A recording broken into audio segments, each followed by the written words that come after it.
Everything is subjective. There are only personal apocalypses. Nothing is cliche when it's happening to you. That's a quote from one of my favorite games of all time, Max Payne. And you might have noticed I'm currently dressed as Max at the moment. And the reason for that is today marks a special day. It's the 30th anniversary of Remedy Studios. We're going to talk a little bit about their origin story, as well as their impact on the video game industry. Let's go ahead and dive in. Now, Remedy Entertainment was founded all the way back in August of 1995 in Espoo, Finland.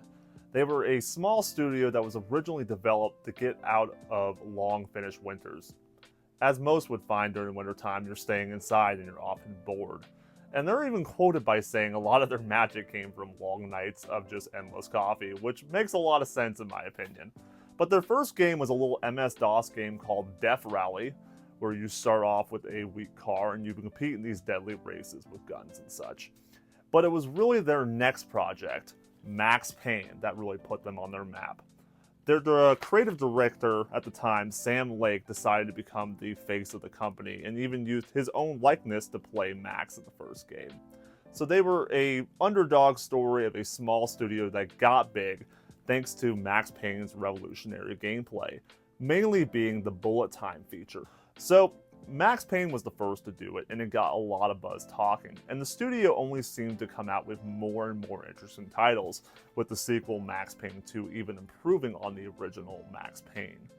Now they also came out with other projects such as Alan Wake, a psychological horror thriller, where you play a writer whose creations are coming to life, and you have to fight in the dark. They have other properties such as Quantum Break and Control, and the really interesting thing about Remedy is that they have their own universe where all these characters kind of interconnect. The stories kind of join with each other eventually. Now, Max Payne has yet to make his appearance in the Remedy universe due to licensing agreements with Rockstar Games, who bought the rights to Max Payne.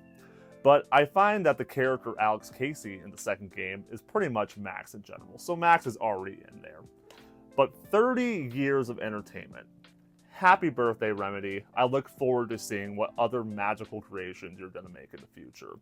And then, could you please hurry up on the Max Payne remake, because I cannot wait to play that myself. Thank you guys so much for watching, and let me know down in the comments what your favorite Remedy project is. Until next time, I'll catch you guys later.